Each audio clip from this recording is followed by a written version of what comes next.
The Outriders demo has officially been out 1 week. It's seen over 2 million players download the game across all platforms, and the devs have been monitoring and watching how we're playing the game. And no doubt they've seen some of these trends that have popped up, and it doesn't look like they're quite what they expected. So as of tomorrow, March 5th, there's going to be some changes to the demo, and then early next week we can expect an actual patch to the game, making some pretty big improvements. But before we get started, make sure to give the video a like if you end up finding it useful, and subscribe to stay up to date on everything that I publish.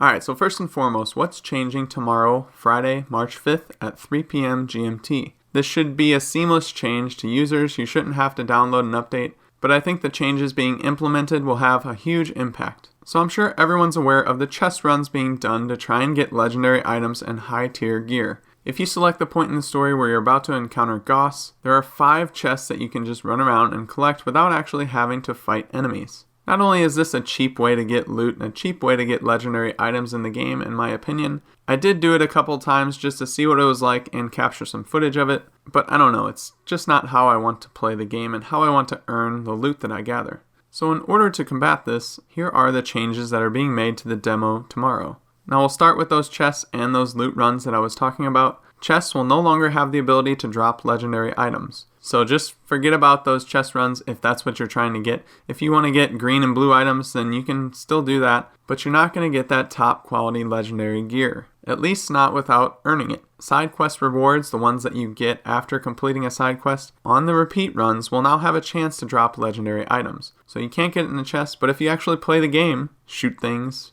throw out some abilities, blow things up, then you have a chance of getting the best gear. And on top of that, epic items will no longer appear in the shops. You can't buy them from people, at least for this demo. However, they're not going to change the drop rates for enemies. Again, they just want you to play the game and actually earn your loot without just running around and getting the top quality gear.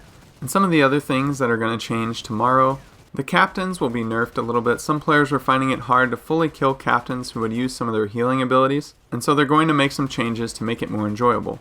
And Goss will have some changes as well. He'll have his health points increased for repeat playthroughs, so the first time it'll be just normal, but then if you fight him again, he'll be more challenging for players who at this point are overpowered for what the story usually would have. So that's basically what we're going to expect tomorrow. Now, as far as the patch that we should expect sometime next week, they're adding a motion blur toggle for all platforms. And this is something that a lot of people are requesting, especially on PC. I know some PC guys and they hate motion blur with a passion, but I can understand that on console as well. It's just really overdone and I think the game might be better without it. They're also making some minor tweaks to frame rate output for certain items and cutscenes. However, that's not all they're doing. They're working on a more comprehensive fix for the future for all platforms. They're also working on making improvements to cut down on the time it takes to matchmake, and there's a couple bugs on each platform that they're fixing, and again, we should expect that sometime early next week.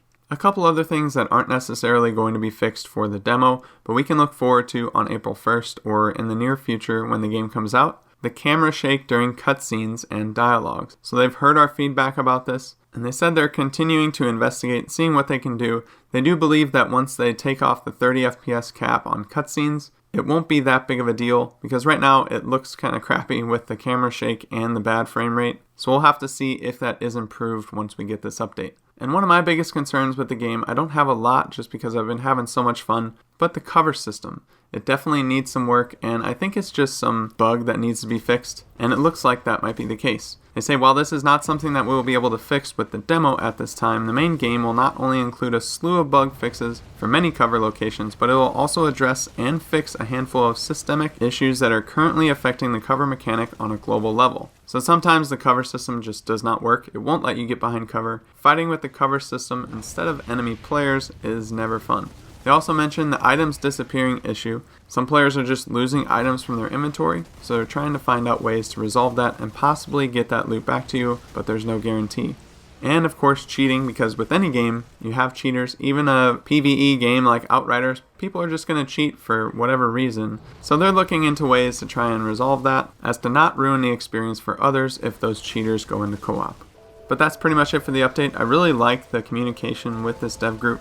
I've covered a number of games and the communication seems to be awesome so far. And man, I'm just really looking forward to when this game fully releases on April 1st. I've gotten 3 characters up to level 7 and I'm working on the Trickster. I'm not one of those players that will play it night and day to try and get the best loot, but at the same time I've probably played over 20 hours on the demo so far, which is way more than I expected.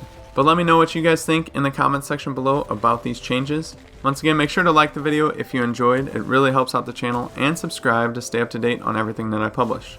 With that being said, I hope you guys have a good rest of your day. Until next time, I'll see you later.